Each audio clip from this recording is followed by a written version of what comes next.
देखिए जो हमारा नेक्स्ट क्वेश्चन है 5.2 का सेकंड क्वेश्चन है, उसमें ये बोला आपसे right first four terms of the AP. Means मैं आपको पहले ही बता चुका हूँ बेसिक में कि आप अगर कोई भी सीरीज हो उसका first four term, first five term, first six term, n term हम कैसे लिखते थे with the help of standard form.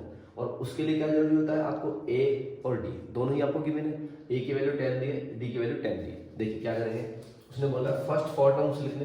तो फर्स्ट हमारा पहले तो आप बताइए सीक्वेंस क्या होता है एपी का। A plus D, A plus 2d and A plus 3d। हमें फोर टर्म्स लिखने 1 2 3 4।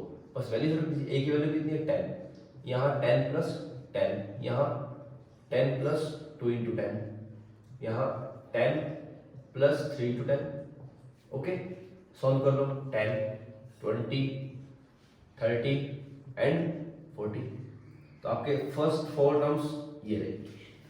आपको ए और डी आपको दे रखा था, तो ऐसे क्वेश्चन में जब आपको ए और डी दे देते हैं और आपको बोलते हैं फर्स्ट फोर टर्म्स लिखिए, फर्स्ट फाइव टर्म्स लिखिए, तो आप ये वाला स्टैंडर्ड फॉर्म यूज करते हैं।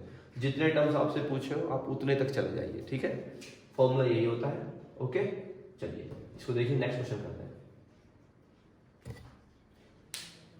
देखिए नेक्स्ट पार्ट में क्या बोला आपको, ए की वैल्यू -2 है और डी की वैल्यू 0 है। तो आप क्या करेंगे, देखिए इसमें माइनस, जब डी हमारा 0 होता है तो क्या हो जाएगा, उसमें तो गिवन सीरीज आगे बढ़ेगी नहीं। तो आप जब भी जो स्टैंडर्ड फॉर्म एक बार लिख के देखो आप जरा, A plus D, A plus 2d and A plus 3d। आपके फोर टर्म्स हो गए स्टार्टिंग के। अब ए की वैल्यू -2 रखिएगा, यहाँ भी -2, और डी कितना है 0, -2 प्लस 2 इंटू 0, -2 प्लस 3 इंटू 0। देखिए इस 0 की वजह से क्या होगा, सीरीज आपकी बढ़ेगी नहीं, क्योंकि डी की वैल्यू है ही नहीं कुछ भी, तो बढ़ेगी कहाँ से। आपके फर्स्ट फोर टर्म्स कह दो, फर्स्ट फाइव टर्म्स कह दो, इसमें आप फर्स्ट 1000 टर्म्स भी निकालोगे ना, 1000 टर्म्स भी, तो -2 -2 -2 -2 -2 हर बार -2 आएगा। क्यों, आपको डी की वैल्यू 0 की मिली, इसीलिए सीरीज प्रोग्रेसिव नहीं है, सीरीज बढ़ेगी नहीं, -2 -2 -2 लगातार -2 आएगा। ओके, चलिए नेक्स्ट पार्ट देखते हैं। देखिए नेक्स्ट जो हमारा पार्ट है सेकंड क्वेश्चन का ही, ए की वैल्यू आपको 4 दी है और डी की वैल्यू -3 दी है। तो इसमें कोई काम करना है, आपको फर्स्ट फोर टर्म्स लिखने, तो आप पहले लिख दो उनको स्टैंडर्ड फॉर्म में, A plus D, A plus 2d and A plus 3d। ये आपके फर्स्ट फोर टर्म्स होगी। अब इनकी वैल्यू रख दो 4 प्लस, देखिए जब भी कोई माइनस वाली वैल्यू हम यहाँ रखते हैं तो ब्रैकेट लगा के रखना चाहिए, कभी भी कोई प्रॉब्लम नहीं होगी, ठीक है। समझने में भी और समझाने में भी, जो आप क्वेश्चन लिखोगे ना पेपर में, तो एग्जामिनर को चेक करने में कोई प्रॉब्लम नहीं होगी, ऐसे लिखोगे तो।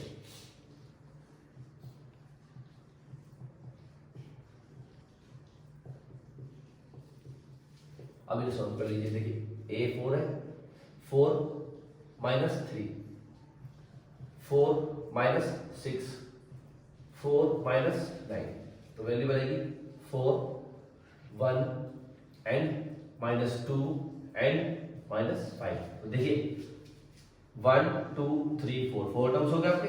इस एपी के जो आपको बोला था, एपी के आपको फर्स्ट फोर टर्म्स लिखने थे, जिनमें ए आपका 4 था और डी वैल्यू -3 थी। तो इस माइनस का मतलब क्या होता है कि माइनस का गोल करिएगा। माइनस का मतलब होता है जब भी आपको डिफरेंस माइनस में दिया जाएगा, तो उसका मतलब आपकी जो सीरीज स्टार्ट हो रही है ना, जहाँ से कहीं से भी स्टार्ट होगी, चाहे 0 से चाहे 1000 से, कहीं से भी स्टार्ट हो रही हो, वहां से डिक्रीज करना शुरू हो जाएगी। तो देखिए 4 से स्टार्ट हुई थी, 4 के बाद 1 आया, 1 के बाद -2, फिर -5, तो डिक्रीजिंग ऑर्डर है, ठीक है। ध्यान रखिएगा, डी का मतलब माइनस में अगर है डी, तो उसका मतलब ये होता है कि वो सीरीज डिक्रीज करेगी। ओके, चलिए देखिए इसको। देखिए जो नेक्स्ट पार्ट है उसमें आपको ए की वैल्यू -1 दी है और डी की वैल्यू 1/2 दी है, ठीक है। तो शुरू करते हैं अपना काम। A plus D, A plus 2d and A plus 3d की आपको फोर टर्म्स लिखने, तो हमने इसको ऐसे लिख दिया। ए कितना है -1 प्लस 1/2, डी की वैल्यू है -1 plus 2 into 1/2, -1 plus 3 into 1/2। Clear, देखिएगा -1, देखिए 1 माइनस और प्लस में 1/2, जब आप इनका आंसर लेकर सॉल्व करेंगे, तो चलो मैं करके दिखा देता हूँ। माइनस के 2 और प्लस का 1/2 हो जाएगा, कॉमा। ऐसे यहाँ पे अगर देखिए 2 से 2 हम कैंसिल कर सकते हैं, 2 से 2 कैंसिल हो गया, तो क्या बचा 1 प्लस का और 1 माइनस का, तो ये वैल्यू कितनी बनेगी 0। यहाँ ये 3/2 है। अब आप इसका आंसर लेके सॉल्व करेंगे, माइनस का 2 है प्लस का 3 है /2। क्लियर, सॉल्व कीजिएगा। -1 यहाँ बनेगा माइनस का 1/2। Next is 0। नेक्स्ट देखिए प्लस का 3 है और माइनस का 2 है तो क्या हो जाएगा 1/2। तो आपकी सीरीज जो बनेगी -1 -1/2 0 1/2 लाइक दिस। तो ये आपकी जिस जो सीरीज है जिसमें a आपका -1 और d 1/2 है उसके फर्स्ट 4 टर्म्स ऐसे निकलेंगे। ठीक है, चेक करिए। देखिए जो हमारा इस क्वेश्चन का लास्ट पार्ट है वो ये बोल रहा है कि a की वैल्यू आपको -1.25 दी है और d की वैल्यू -0.25 दी है। तो मीन्स जो d है हमारा वो -0.25 हर बार डिक्रीज होगा। तो आप वही स्टैंडर्ड फॉर्म लिखिएगा। 4 टर्म्स लिखने हैं तो पहला हो गया a, next a + d, next a + 2d, next a + 3d। ये आपके 4 टर्म्स हो चुके हैं। ठीक है, अब आप इनकी वैल्यूज रखिए इसमें। -1.25 फर्स्ट हो गया, देन -1.25 और प्लस के अंदर आप लिखेंगे -0.25। क्लियर, ऐसे यहाँ लिखेंगे -1.25 प्लस 2 इंटू -0.25। क्लियर, ऐसे यहाँ लिखेंगे आप comma -1.25 plus 3 into -0.25। Clear, solve कीजिएगा।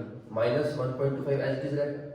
देखिए -1.25 यहाँ है और माइनस का 2.5 यहाँ है, माइनस का 0.25 यहाँ है और माइनस का 1.25 यहाँ है। तो जब आप दोनों माइनस में आएंगे वैल्यू प्लस माइनस माइनस होता है और यहाँ ऑलरेडी माइनस है, तो जब दोनों माइनस में टर्म्स होती है तो उनको आप ऐड कर देते हैं, साइन वही रहता है माइनस का। तो यहाँ आप लिख देंगे -1.50, 0.25 में 0.25 ऐड करोगे तो 0.50 हो जाता है। ठीक है, ऐसे यहाँ देखिएगा माइनस में ये होगा और माइनस में ही ये होगा। अब आप इसको जब इससे मल्टीप्लाई करेंगे, देखिए 0.25 होता है हमारा, यहाँ दिखाता हूँ आपको 0.25 है। जब आप इसको 2 से मल्टीप्लाई करेंगे तो आप इसकी वैल्यू बना देंगे 0.50 ये हो गया और 0.25 ये है तो 0.50 में जब 0.5 जोड़ देंगे आप ऐड कर देंगे, दोनों माइनस है तो साइन तो माइनस ही रहेगा। यहाँ क्या रहेगा 1.75 इस वाली वैल्यू होगी। ठीक है, अब आप यहाँ एक बात नोट करिए, पॉइंट्स के लिए बता रहा हूँ मैं आपको। जब भी पॉइंट्स के क्वेश्चन आते हैं तो आप यहाँ चेक करिएगा आपका डी कितना 0.25 है।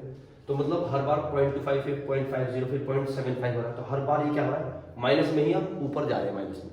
देखिए वैसे क्या होता है माइनस में जब वैल्यू बढ़ती है तो वो इसका मतलब कम होती है, लेकिन मैं आपको समझाने के लिए बता रहा हूँ कि पॉइंट के बाद वाली वैल्यूज को देखो। 0.25 यहाँ था, आपने 0.25 और बढ़ा दिया इसको, फिर 0.25 और बढ़ा दिया। अब 0.25 अगर और बढ़ाते हो तो ये इसके बाद क्या जाएगा यहाँ पर माइनस का 2.0। इनको जब आप सॉल्व करोगे तो माइनस का 2.0 जाएगा। ठीक है, तो ये आपको इस सीरीज के फर्स्ट 4 टर्म्स ऐसे निकालते हैं। ठीक है, इसमें ए दे रखा है, डी दे रखा है।